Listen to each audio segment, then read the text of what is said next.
Hey there, you hopheads and malt brains. You're listening to Drinking Socially, Untappd's official podcast, and your inside look at what's happening in the Untappd community in the world of beer. This episode is brought to you by Firestone Walker, celebrating 25 years of beer before glory. A ton more of that real soon. And as always, remember, like, subscribe, follow us wherever you follow things online. Lots of exciting interviews coming up the rest of this season. If you haven't seen it yet, on Untappd's YouTube page, Next Exit, the newest Next Exit episode dropped. Kenny goes to Baltimore, has a blast. Check that out. And as a reminder, our kind of classic coupon code podcast that works or has historically worked at the Untappd online store now works at Hop Culture's online store, Beer Advocate's online store. Save yourself some money, get 20% off. Podcast, all caps. Holidays are coming up, but you don't need an excuse. Treat yourself. Beanies are always cool. And I think we have some. Someone has some on one of those stores. Maybe they don't. Maybe they do now. Maybe they're right now frantically because I said this, creating a beanie because they don't have any. Not my problem. No problems today. Today is going to be a blast. We have a craft beer legend on the show today. If there were craft beer trading cards, I think his would be more sought after than 1980 Topps Magic Julie Johnson rookie card. If there was a Mount Rushmore of beer, like a Mount Beermore, he'd be on it, probably with a DBA in his hand, maybe as a lion.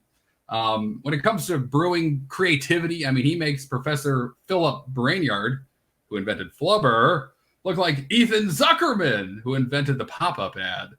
Ugh, Ethan, get out of here. What I'm trying to say is that when it comes to being a pioneer and experimenting with what beer can be or could be, really only a few names come up as early champions of that idea of pushing kind of what beer is forward. And David Walker, co-founder of Firestone Walker Brewing Company and our guest today, I mean, he's at the top of that list. So he's brought us gifts, a classic beer that we all should know, another one that's the first of its kind for Firestone Walker, and I expect nothing less from David. I'm excited to crack these open.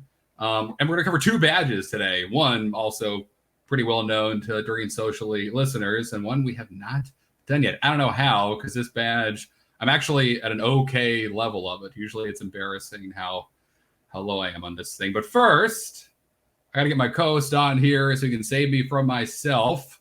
Kyle!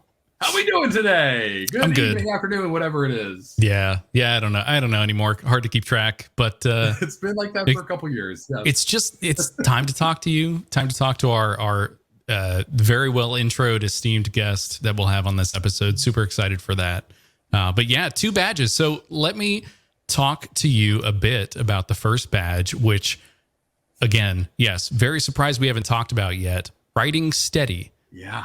This is the if you've ever seen the artwork for this one, it's the glass with like the bubbles in it with the temperature gauge on it or the thermometer to the right of it, and it's only filled up just a little bit at the bottom, which I feel like, you know, why hasn't anyone invented that? Talking about inventions, a beer glass that as you cool down the beer and put the beer in it, the temperature just goes down the sides. You just have little bits of mercury just, you know, cascading. It sounds super safe, but you know, it's just cascading down the sides of the glass. It's a little, you know, capillary action going on. So we are talking about Writing Steady, which you earn when you try a beer of 5% ABV or lower. And we are just right at that threshold with DBA. So I'm super excited for that.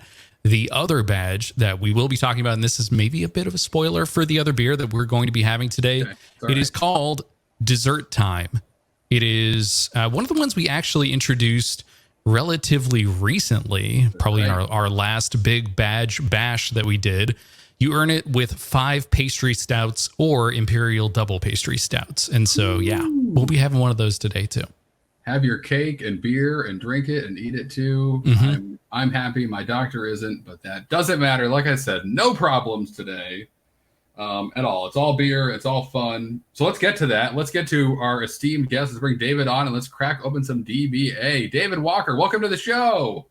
Thank you. Thank you for the hyperbolic introduction. Kind of a little bit fun. I went down this rabbit hole when I looked at like, what's the most valuable basketball card? And I was like, Yeah. I'm going to some guys in the 1940s. I knew they had basketball and they were throwing it through a real basket.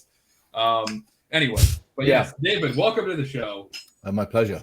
It's great. All right, so let's do what we all do really well. Let's enjoy some DBA. So I'm going to pour mine out. If you're ahead of me, please don't wait for a first sip. But man, oh man, I'm pumped to drink this beer with you. This beer is like, I mean, it's pretty legendary. But I'm not going to talk about it. I always do that. You're the guy who knows more about it than anybody. So let's dive in. Cheers, first of all. Cheers, absolutely. Brilliant, great to be here. Thanks for. I'm really boring. I always like to say I always drink my beer in a wine glass or something close to it. I like that, though. I'm sure there's, being in the heart of wine country, I'm sure there's plenty of wine glasses around. Well, it's sort of, the classic sort of nonic glass, imperial nonic that I grew up with. Yeah. It's hard to find here unless you really sort of, I go into sort of beer forward establishments. So it's just something about drinking beer in a thinner glass and it just changes your relationship to it. So I mean, I'll always, certainly in the US, I'll always put my beer in a wine glass. It just makes a huge difference. So, but anyway, DBA. I mean, DBA really should be drunk in a nonic. I mean, it is or something close to that. But this, I mean, you I don't know whether you were prepped, but this is my beer. I mean, I love this beer. It's I like to say the hopes and dreams of our brewery live in this beer.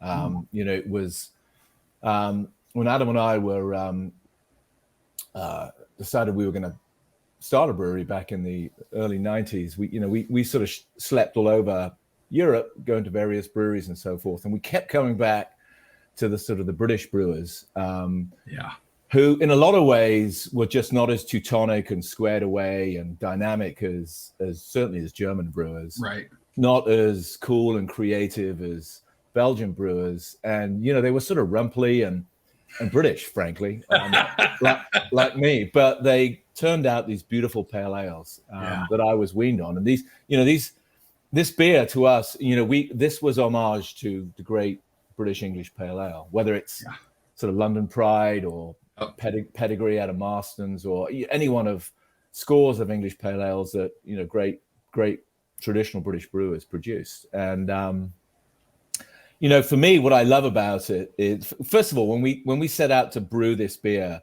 we truly wanted to do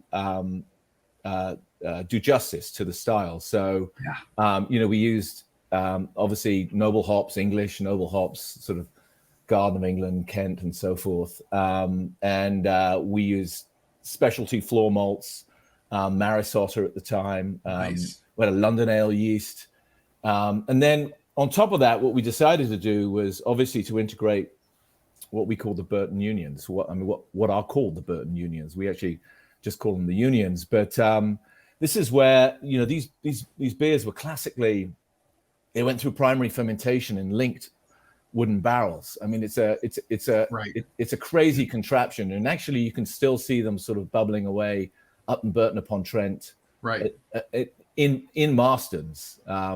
What's brutal about it is you can actually stand at Marston's and you can sort of look across the, I don't know, maybe I'm dreaming of this, but you can look across the car park and see the old Bass Brewery has some of the Unions. They pulled them out. And they were sort of, when I was last there, they were sort of sitting in I don't know, junk pile or in a car park somewhere. But Marston still put a lot of time and energy behind this, and they still have a couple of halls that I think about 50% of pedigree goes through the Unions.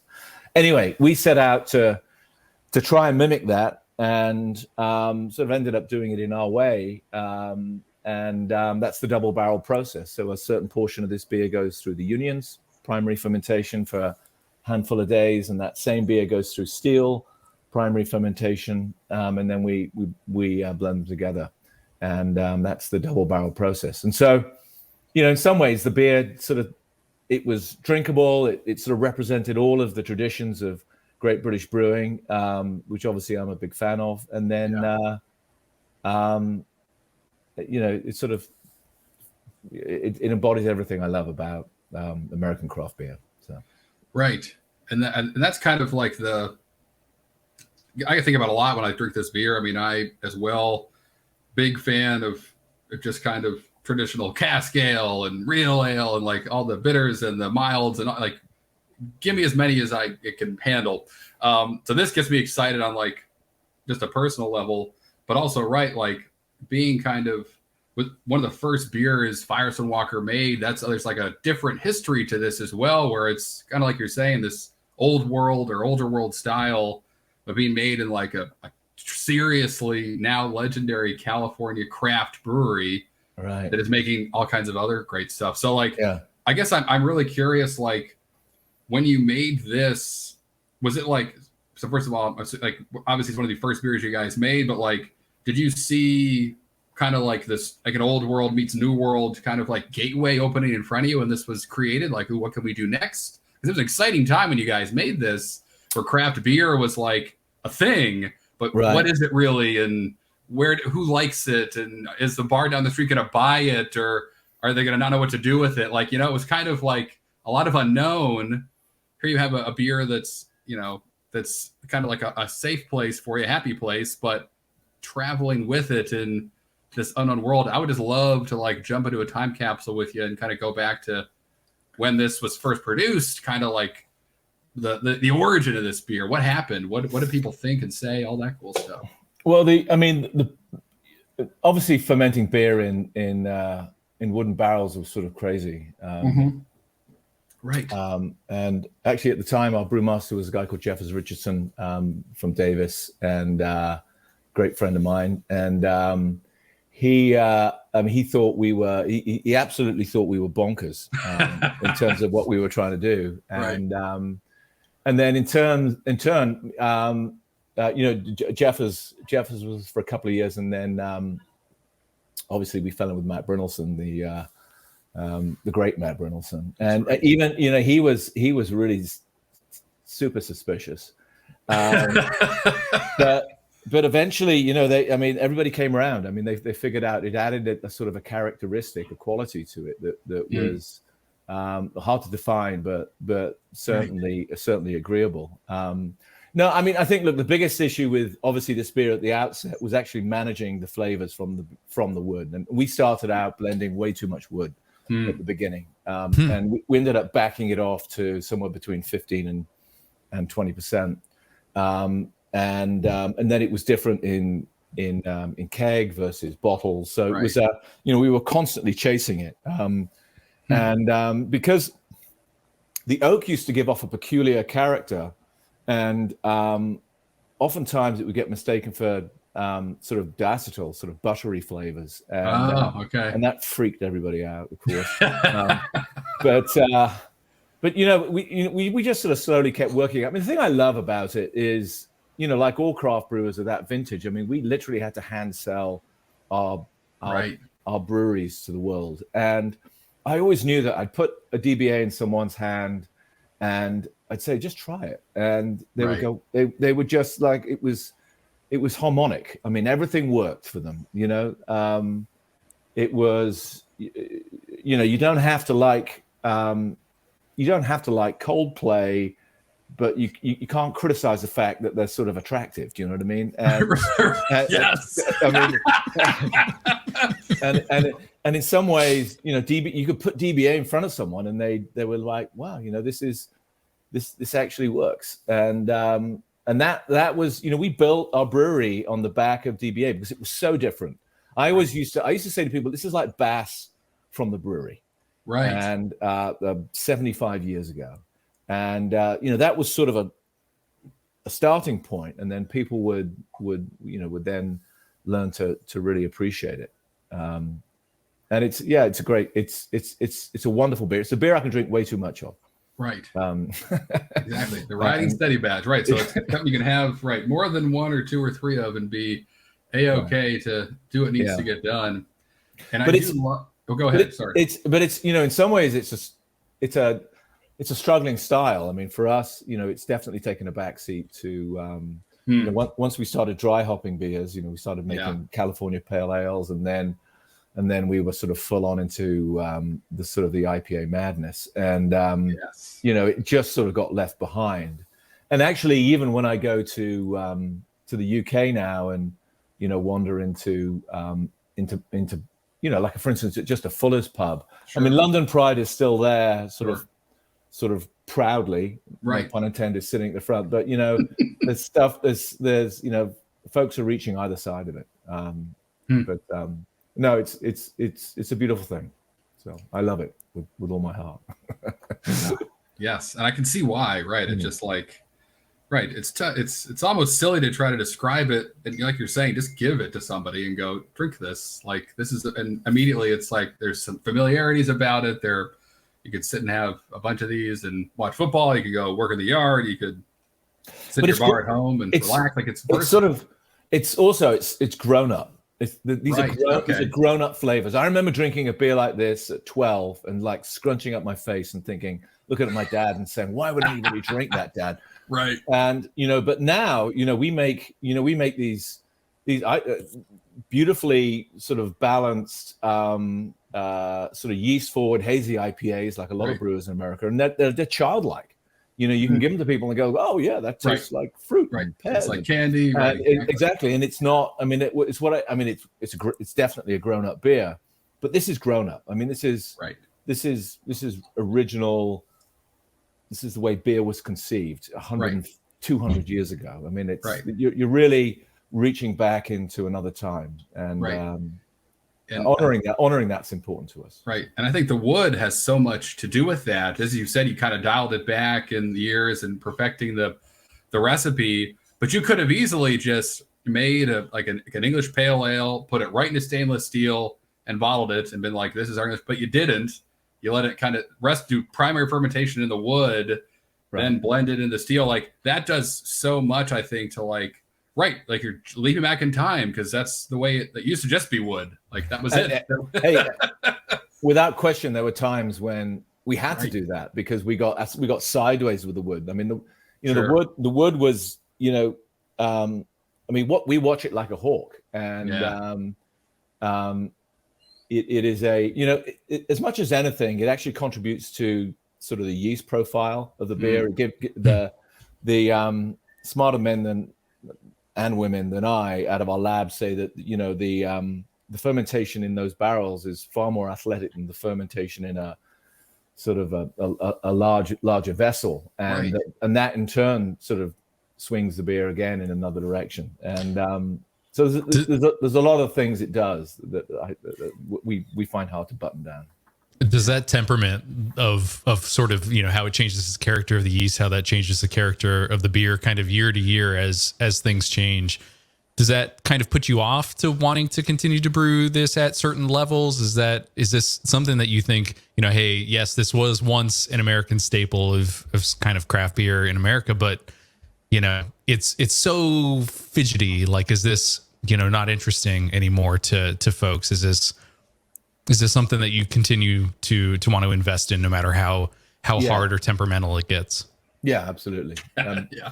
Because we sort of control our destiny, and because I love it and others love it, and exactly. Yeah, this will always be a beer that we brew and proudly try and get people to drink. I love that. And to your point about like, London Pride, and, you know, kind of sitting there and have other, maybe whatever you want to call them, more exciting styles or something getting gobbled up. We've noticed, and like and from talking to other brewers, from looking at Untappd, like there's definitely like this groundswell. We saw it a couple years ago with this like return to the lager that a lot of brewers and consumers do, were like, hazy IPAs are great, but I want to drink like a Pivo Pils. Like I want to drink like something that I can have a couple of. Starting to see that again with styles like this, whether it's American pale ales or like English bitters. Like there is I think a yearning for, if you're like a seasoned craft beer fan, like we are. I've drank it for, I don't know, 15. Let's see, legally, what can I say? For many years. Yeah. Love all the crazy stuff, but like, what's the beer that's always in my fridge? That's the journey I'm on now. Is like, what's the beer that I can have that's exciting, that's complex, but it's not going to knock me on the floor. I'm kind of living this life right now, trying to find that beer that, like you're saying, is complex, it's grown up, but also it's not going to ruin my night. I think a lot of people are doing that as well, who went through like the West Coast IPAs and then rode the wave of the crazy hazies. They're kind of like, okay, this is a lot of fun, but I can't do this every night. Like, where's the beer that I can go home and for work and go Old Reliable, And decades ago, that was filled by like the large American craft lager. And now with craft beer out of Pandora's box, like that's a different journey that a lot of people, myself included, are like literally in the middle of. Like, what can I do to scratch that like amazing beer flavor itch and return to beers like this? So I hope that like, and not to mention like cask ale being exciting again, all that stuff, like, that's tough to do in your fridge at home. But like, I'm hopeful that this beer, right, is kind of like the rock. It's where you began, but you're going to see just like people returning to styles like this because of what it is and what it's offering that, that you may not find in the beers that are maybe being hyped up all the time, which are exciting too. We'll talk about that. But anyway. Yeah, no, I agree with you. I mean, there's certainly life, a little bit more monogamy when it comes to your beer would be helpful. Right.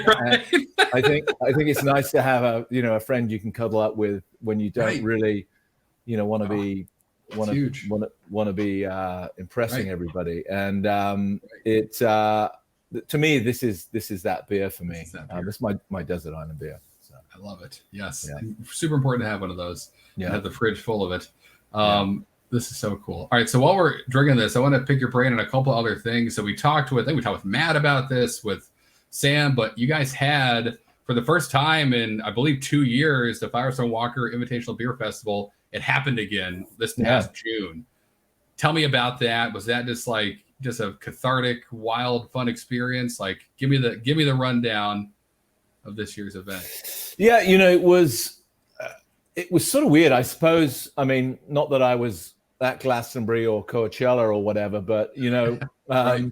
For the folks who turned back up there after the hiatus, it was a little bit like, oh, great, everything's still here, right. And that was what I felt about it. I bumped into a bunch of old mates, and they hadn't changed, and we all shared our stories. Like, geez, that was hell, wasn't it? Yeah. Right. And then you're going to try a new beer. Right. The weather was exactly where it should have been. Everybody was still there. So it was a great sort of touch point from that standpoint. And it was good to see that there were still 4,000 or 5,000 people truly passionate about beer, curious, and right. And actually, what was really fascinating was that a lot of our brewery partners and friends, they'd all been really busy. And, it was like everybody had stepped up their game. Not that they needed to, because they were all delivering pretty amazing beers 2-3 years ago. But, I mean, I think every brewer who was there was a little bit like, whoa, this is really interesting. So,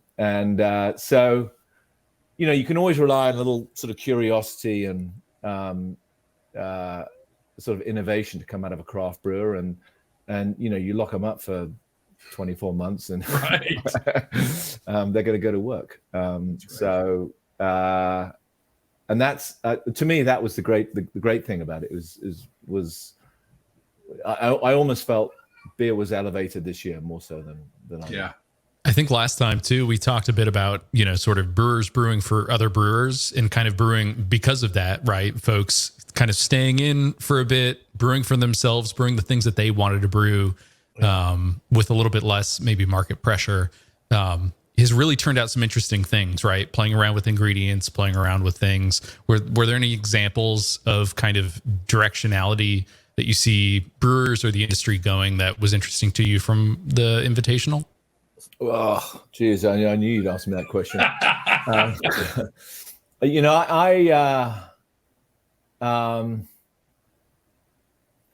It was such a sort of mosh pit of contradictions in some ways. You had the continuing development of these sort of what I call these sort of fruit forward styles on the platform of IPAs, but then there was everybody was rolling out these comfort beers that we talked about, pilsners and lagers, and I think the I should have figured out an answer knowing you were going to ask that, but I think that's a perfect example though of an encapsulation of there are so many different like kind of takes and feelings about like the future of the industry, and I kind of like that it's a big question mark right now a little bit. Like we don't know. It's not straight up like just, the 1100 calorie hazies that are going to dominate the industry. Like it could be anything at this point. And that I think is super, super interesting. The great thing about the Invitational, it's an extension of Brynoldson's Rolodex. And the guy is insanely curious. I mean, he spends all his spare time just sort of wandering around, knocking on breweries' doors, and there's always a great balance of sort of OGs and the new kids in town, and and he's always sort of like rotating that group around, and I always find that dynamic is really cool, because you have the new kids in town are there a little bit sort of like bright-eyed, saying, geez, what this brewer, I'm drinking this brewer's beer right here, and I've always admired them. And likewise, that brewer who's been around for too long is sort of looking at them and saying, this is insane what they're doing. They're really sort of twisting things in a direction that I would have never conceived. And so I think I love that sort of electricity. And you see it over there. We have a lot of shared meals and that sort of stuff. And you genuinely see people sort of interested in what they're doing. And Brynoldsson does such a great job of. I mean, it's difficult because it's like we can only get about 50 brewers in the location, and he's friends with several hundred. So how he chooses to populate it is always, he always upsets someone. Yeah, sure. Yeah. Oh man, yeah. Can't make everybody happy. If you try, you'll make nobody happy. Exactly. But it's a good event. It's definitely a good event and worth an afternoon. Right, exactly. I always wonder if you could be a fly on that wall and what kind of new beer ideas were hatched that day from those conversations that are now out in the world that are beers now. That's I feel like that's kind of always a hard to track but common outcome of kind of invitationals like that. Of just I mean, the fact is, I would say that I think Pivo was hatched at that event.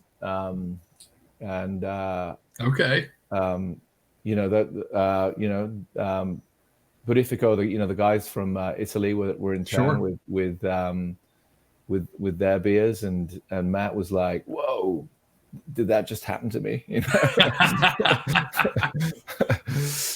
So yeah. There you go. Yeah. Perfect. So we know at least one, but I mean, I'm sure, right? Yeah, it must happen. It just, I've been lucky to go to a few myself, and like the electric energy and all that stuff. You kind of just want to. It's hard to not be curious and just kind of jump around from conversation to conversation and walk away with a small notebook full of what hop did he say? How's he doing that mash? What's his temperature? And just And by the way, it's really reassuring for the brewers. We do our best to encourage principals and brewers to attend, and it's really sort of affirming for them, because all of a sudden they're meeting 4,000 people who are literally genuinely interested in what they're doing, and you can't help but be energized. Good. Okay, cool. So let's talk about other things you guys are amazing at, and sustainability is one of them. So I know this is a big focus for you guys, has been for a while, but I was reading about your solar panels and maybe a bit about CO2 recapture. Like, what are you guys doing right now on the sustainability front that's also innovative and exciting? It seems like a lot. Yeah, I mean, just a little sort of introduction on the way that we view sustainability. I mean, if brewers are the easiest people in the world to ask to be sustainable. I mean, they've been, since the beginning of time, being sustainable. Energy, water, raw materials have all been expensive and hard to find, and beer is had to be cheap to deliver to consumers. So, there's we're not like Goldman Sachs. I mean, brewers have to be really, really fastidious. And so, the nature of sustainability, there's a real sort of sense of that, I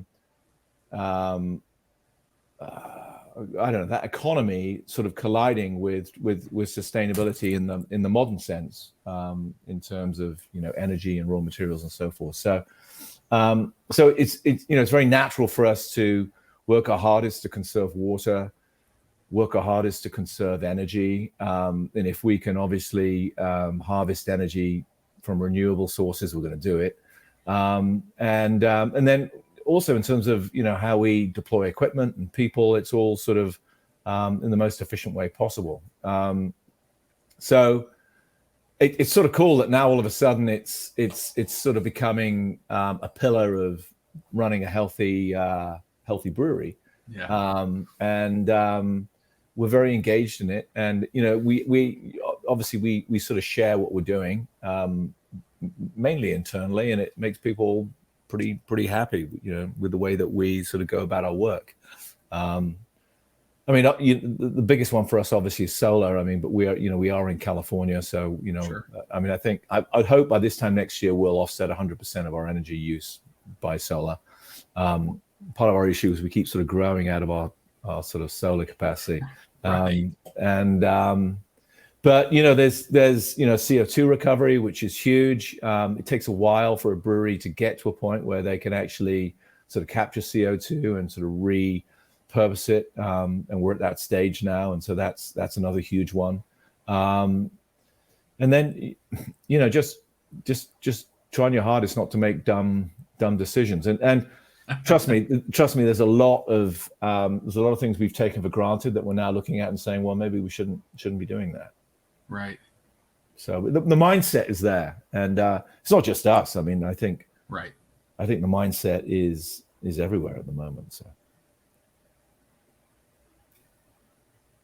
Oh yeah, absolutely. But it is cool to see, right? As folks that live and breathe the beer world, to see breweries that you look up to leading and doing that, leading by example, is great. It makes people that maybe aren't as curious about it, because they're drinking a beer produced by a brewery that is 100% solar powered, or has no wasted water or whatever it is. It's more, again, creates cool conversations, and that's the minimum right now, I think, is to be talking about it.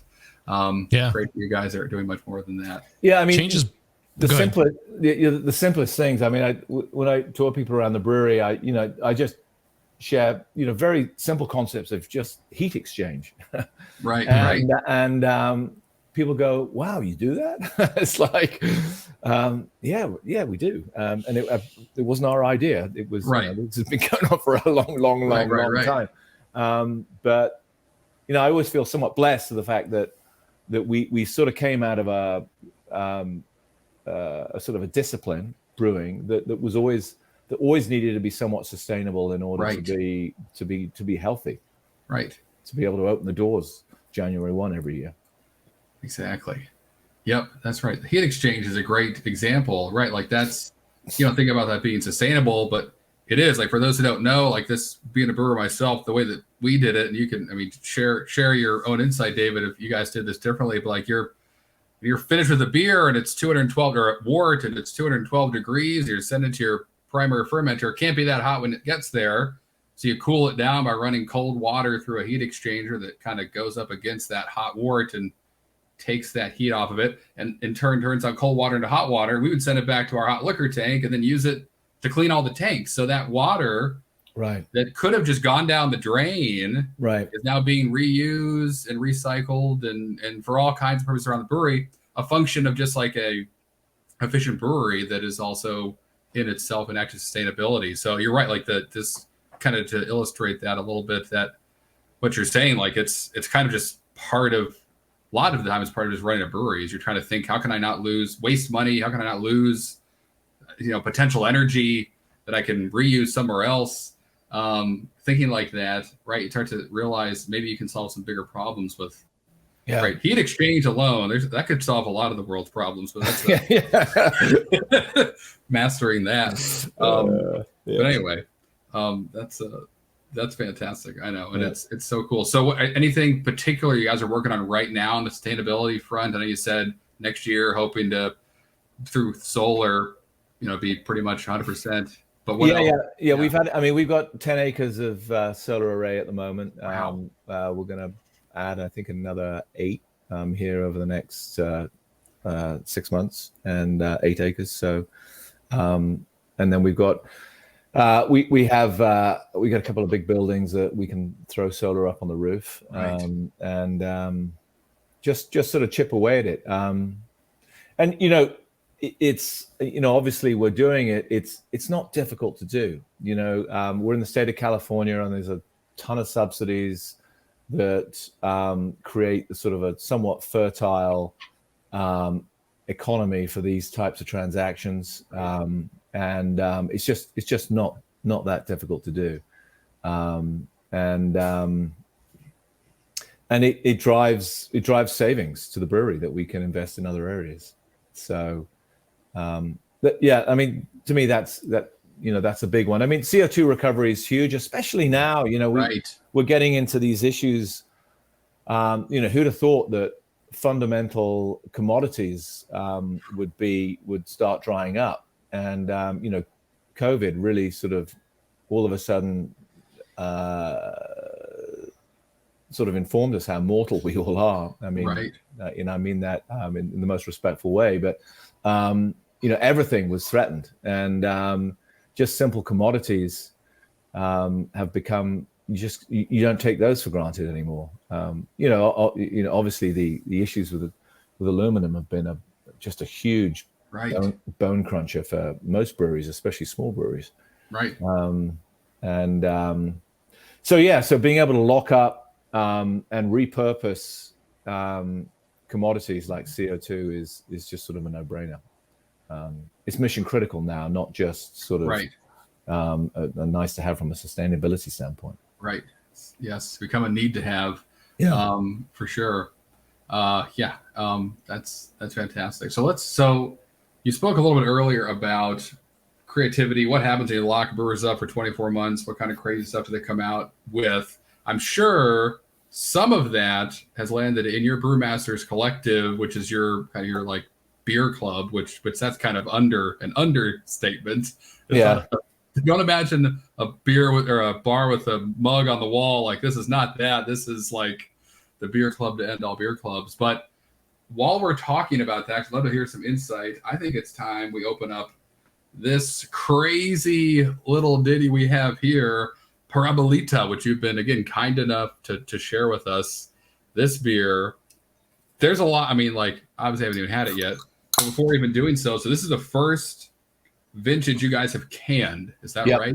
Absolutely. Yeah. Look at that. Yeah.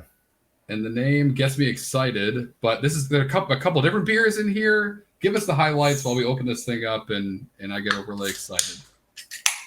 Well, I mean, Parabola is really sort of the cultural flagship of our strong ale vintage program. And, really, I think it's really the nucleus of Matt Brynilson's vision for barrel-aged beers. And he's obviously worked either side of it in many different directions. But really it's Parabola, this big Russian imperial stout that's like, engine oil when it comes out of the kettle. I mean, it's the thing is, and, we throw it in bourbon barrels that have been picked beautifully from, hospitable distillers that we've managed to befriend. And I mean, the whole thing about Parabola is got artisanal tattooed across its rear end. I mean, it's just fantastic. And, part of the issue with that is we only made so much of it. And, we felt maybe what we could do is take the kernel of Parabola and create something a little bit more accessible. So this is 9%. And is in a can, and retailers can access it. Let's try some. It's really good. It's really good. It's really good. The yeah. I mean, it's a, you know, these strong ales are really, you know, part of the issue with some of these big beers is, and everyone will tell you, is, you know, that they're you know, how do you drink them? Right. What's the environment? You know, you can drink 3-4 ounces, you know, with something sweet, or, you know, whatever. And then they sort of do a number on you. You know, they sort of you know, they can just disguise flavors coming in from other beers and so forth. So I don't know. The thing I like about this is it backs everything off a little bit. So you know, there's enough room and enough oxygen on your palate to start picking out some of the flavors, and wanting to repeat them. Just not as intense. Yeah, no, I'm.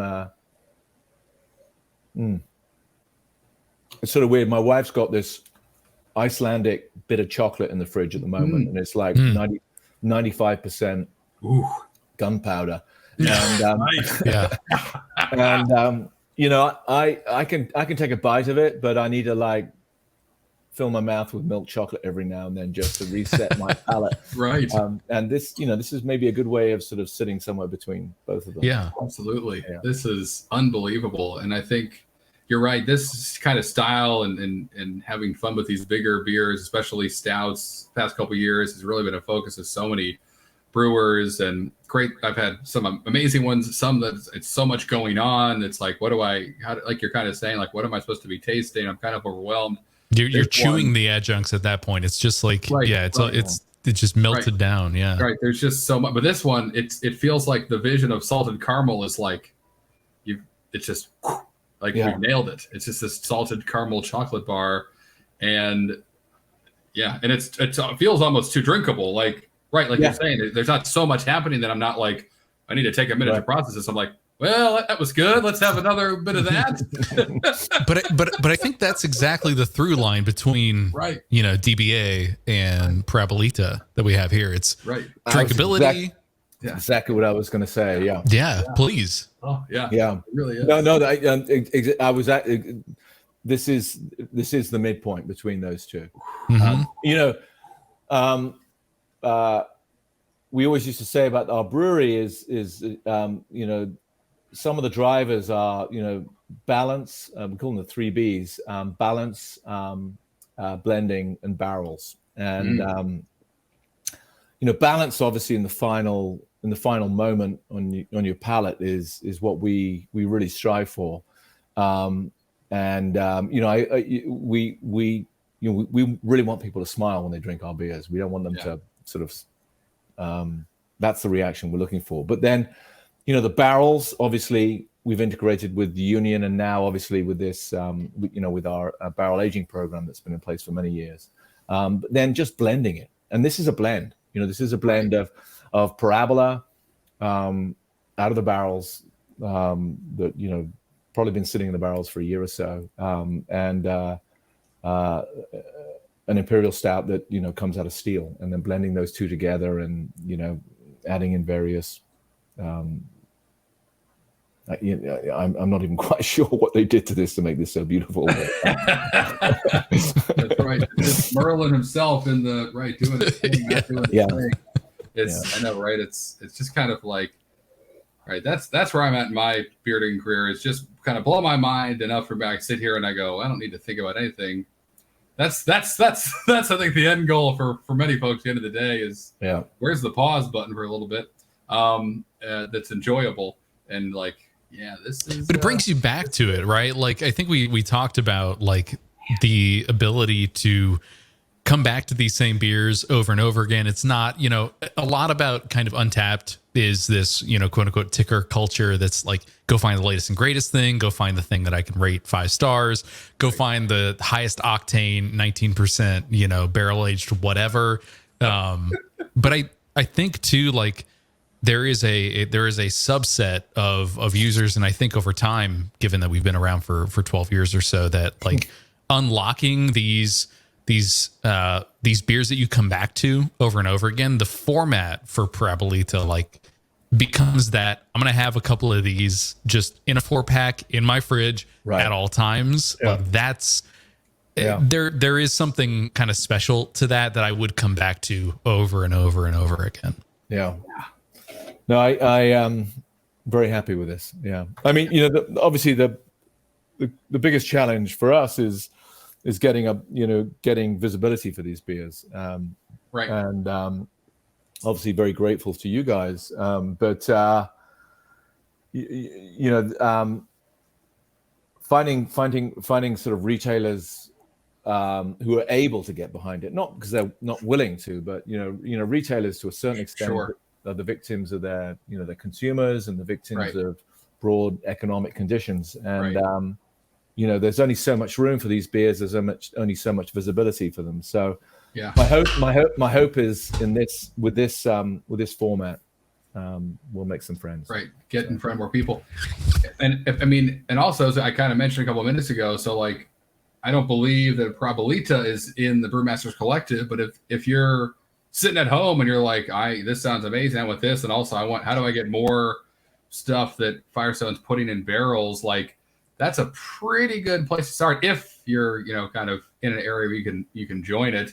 But like, tell me more about that. Like this, just reading through the beers, Parabola, Paraboloid, Cherry Parabola, like, that's just the parabolas I'm seeing. There's so many every few months throughout the year or month or so, getting a couple more beers. Tell me a little more about the Brewmaster Collective. It seems like just like kind of like a playground for let's blend some great stuff. Obviously being thoughtful and intentional about it all, but like, let's kind of find the line and keep going past it. So I'm getting on first impression, but I'd love to hear from you kind of how Matt thinks about this, how you guys think about this, and what to expect if I'm bold and brave enough to say, Brewmaster Collective, sign me up. What can I expect then? Well, I mean, although it's probably somewhat perverted to say this, I mean, there were a bunch of silver linings in COVID, and part of the issue was retailers were desperately trying to keep up with the changing dynamics of the consumer, and they just said, look, send us beer that we know will move. Don't send us anything curious or interesting. We got no room on the shelf for experimentation. So all of a sudden we had all these beers that we needed to get to consumers, and we had consumers screaming at us saying we can't find them. So and we had time on our hands. More to the point, we're all sitting around sort of looking at each other saying, well, what can we do? So we created the club, and what happened is once we created that platform, and Matt said, so you're telling me I can brew anything in small batches at any time? And it was like, yeah, that's exactly what we're thinking of doing. And it was like, okay. So all of a sudden the scope changed, and so we have our we got our pilot brewery down in Venice, and we have our barrel works in Buellton. So we basically had 3 sort of brewing cultures all working on this, and I think we every year we add to it. So the first year I think we had sort of 500-600 members, and then the next year we added another 500-600, and I think next year we'll add another 500-600. And so the great thing is we literally brew to order. So it's a little bit like we've got 400 people, and we need to make a beer for these people, and that that's the way it rolls. So it's an exciting little obviously it's a tiny little piece of our world, but it's a huge piece of our sort of curiosity and education and enjoyment. Absolutely. And I'm seeing a few collabs this year with Side Project and Beechwood. And so that's also like a whole fun part of this that we talked to Sam a bit about when we enjoyed dabbling in decoction that you guys made with Green Bench, which was amazing. But like let's talk about that for a minute. So like how fun is that to have like-minded people kind of tooling together and going, well, let's see what happens here. That must be just a blast to get a bunch of experts in a room just doing what they do best. It's sort of interesting. Brewers have to survive, so they have to sell beer. So collaborations for a while there were all about how can we raise our profile in a market? How can we increase our sales and so on and so forth? And it just turned into a giant muddle for everybody. And they sort of became quite unpopular. And the origins of collaborations were literally two brewers who really enjoyed each other and said, "Hey, let's make a beer together." And it's sort of gone back to that with us. And I think it's gone back to that with a lot of breweries. We're lucky enough to have a small pilot brewery. We're lucky enough to have this club where we can actually, we can make a small amount of beer and it can go out to this club. And we've got this audience who are like, yeah, that sounds like a great idea. Send me the beer. And hopefully we can continue to develop it. And it's been an interesting little eddy that spun off from COVID, and we'll see where, who knows, it might turn into a giant typhoon. It'd be nice if it did. Right. So. Right. Yeah. Barrel-aged typhoon. Oh man, that sounds delicious and terrifying all at the same time. I feel like we're naming beers now, Harrison. That's right in there. Right. I know. If it's not a band name, it's a beer name. That's right. Lots of fun stuff. This is amazing. And again, it's kind of warming up a bit. This is right. This is what you want. It really reminds me almost, it's interesting of it's kind of like some of the first Russian Imperial stouts I ever had, like big stouts where I was like unfamiliar with like coffee flavors in a beer and like how exciting that is.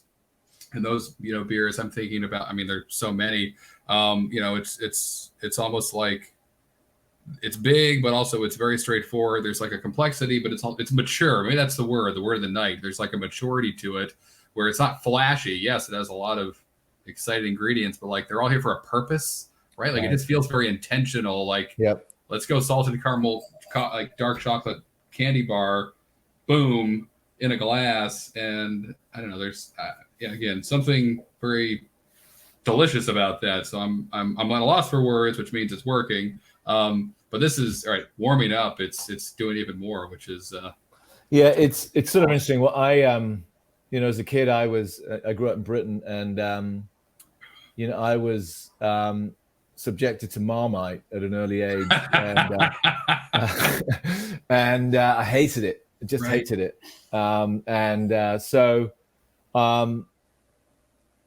Marmite came back into my life with barrel-aged beers, in terms of like, I meet someone, say, hey, I've got a 9-year-old version of Abacus, and it's been stored under my pillow, and let's try it together. And all of a sudden, you get all of these sort of off flavors and these sort of Marmite-y flavors, and I used to really struggle with it. And this beer does a great job of pushing that away and sort of bringing in these sort of coconut, sort of milky midpoints, which is delicious. Right, I know. They kind of right. There's a creaminess to it. I've already said I'm a wuss when it comes to bitter chocolate. So right. I know. You know where my head's at. So. Right, exactly. I feel like I'm there with you. I know it's 95%. Whoo, that's right. Take the air out of your lungs.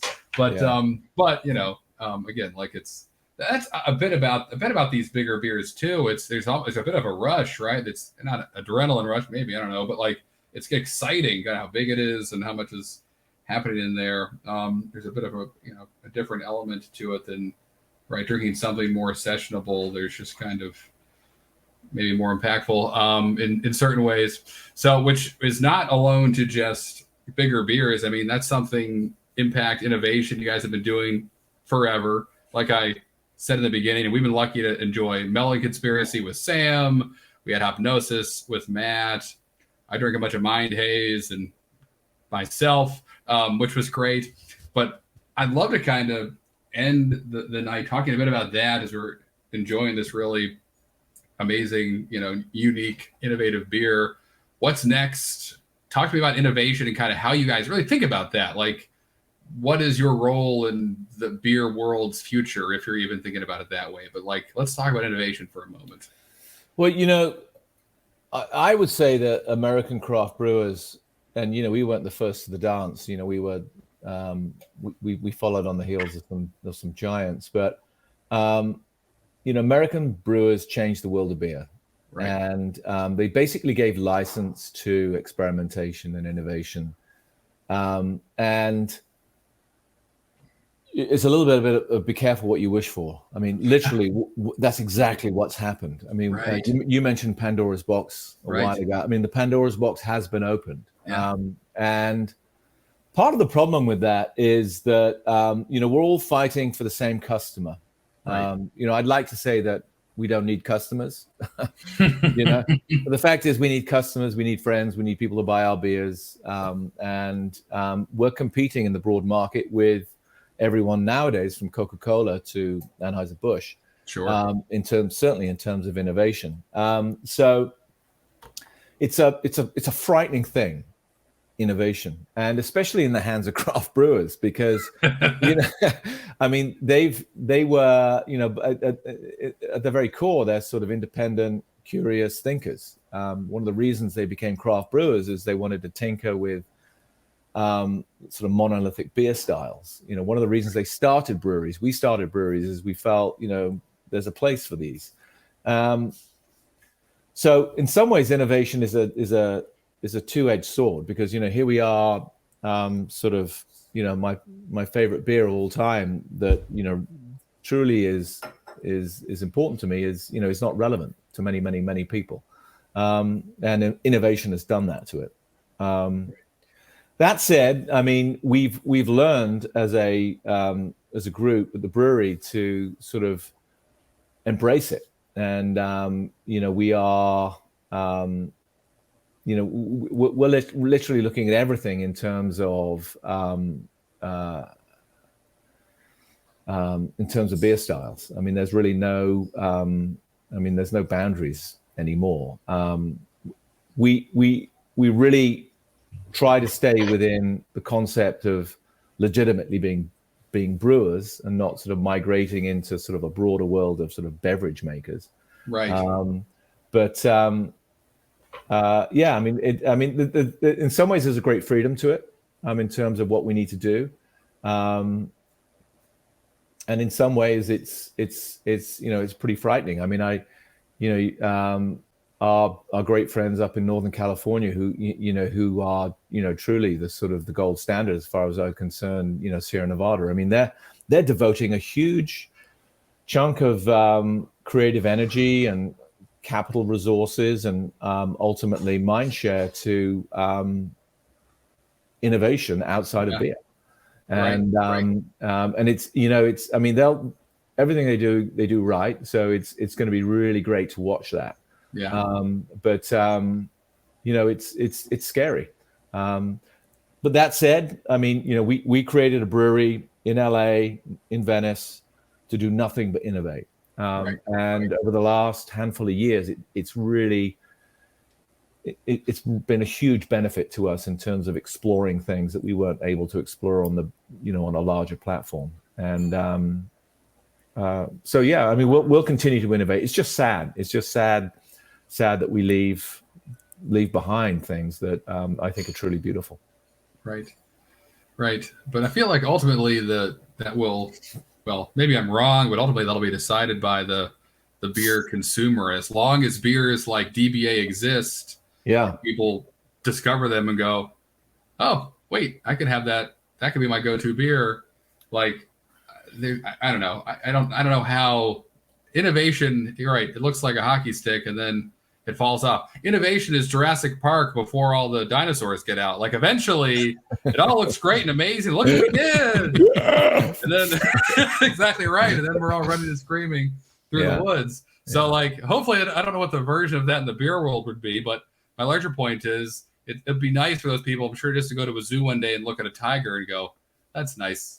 And walk home. We don't have to worry about it. There were a bunch of sequels, Harrison. It'll be fine. We'll do it over and over and over and over again. But now, I mean, I'm happy right now that I live in a world where both DBA and Prebolita can exist, and I can kind of pick and choose my path, my adventure any evening, and be satisfied in different ways, regardless of what path I go down. So I know, Lucky. I think we all are to live in this day and age in terms of beer, but you're right.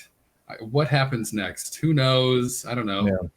But I think knowing to have a beer like DBA in the fridge makes it a little less worrisome to come home and go, got it. Don't have to worry about that. And like I said, I feel like more beer fans are looking for their DBA now, maybe more than ever. So over the past couple of years, a lot of desire of comfort and consistency, and certainly you're getting that in that beer. But David, this has been so much fun. I can't thank you enough for your time today, for the beer, for the history, for getting us excited about what's next. Actually, let's end on that. So coming towards the end of 2022, 2023 is going to be here soon.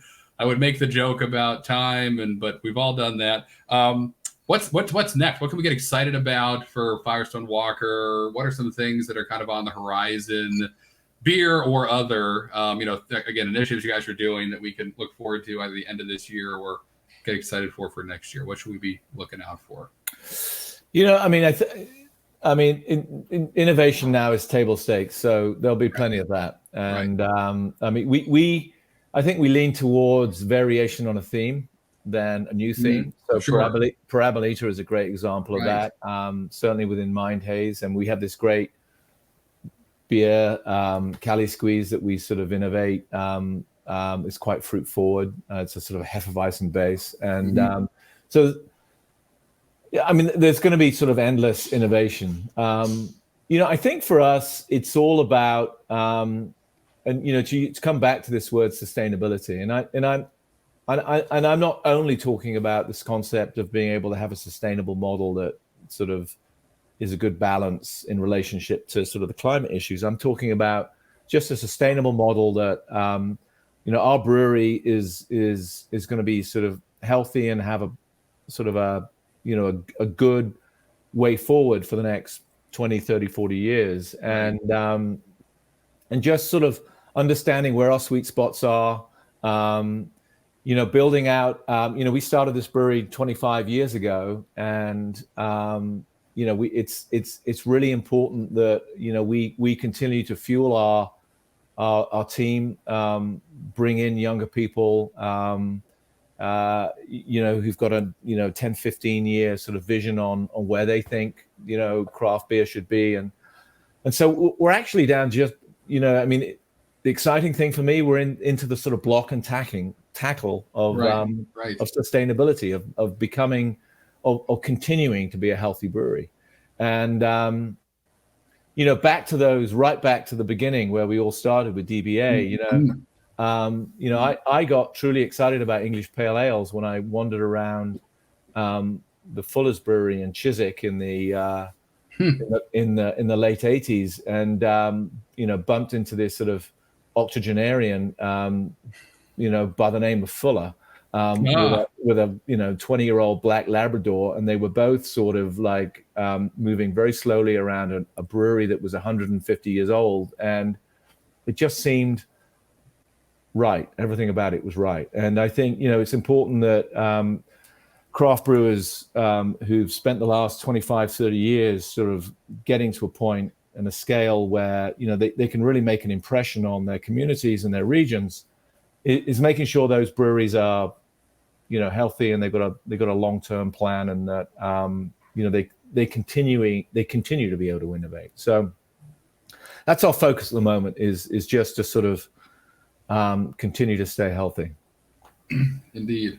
Well, I'm happy you guys are innovating, happy DBA exists. And happy you're doing everything you're doing, because it's clearly, Kyle and I have been super lucky again to speak with you and Matt and Sam and enjoy all these amazing beers this season. So it's awesome. We're happy you're here. I know I speak for all the Drinking Socially listeners. It's been a blast going on this liquid journey so far, and of course, exciting. There's much more to come. It's gonna be great. Good news. Thanks for your time, guys. Yes, Thank you as well, David. Cheers. Okay, cheers. All right. Woo! Great stuff. Just good stories. Good, even better beer. Quite honestly, Harrison, and I don't know if you caught this. So we over on YouTube, we do this show for audio listeners. They may not know this. This show's over on YouTube. You can go watch it. You can see you can see our face. You can see David's face. You can see us react. You can see the very strange poster that I don't quite know what it is in Harrison's room, but that's for you to find out if you go over to YouTube. The other thing you can catch on YouTube right now, if you subscribe, is the newest episode of Next Exit. You do need to go over there, subscribe, press the button, the bell, do all the stuff that they tell you to do over on the YouTube channels. I'm bad at it. I'm definitely not the person to tell you to do it, but I'm asking. Would you? Be great. Could you? We need you over there.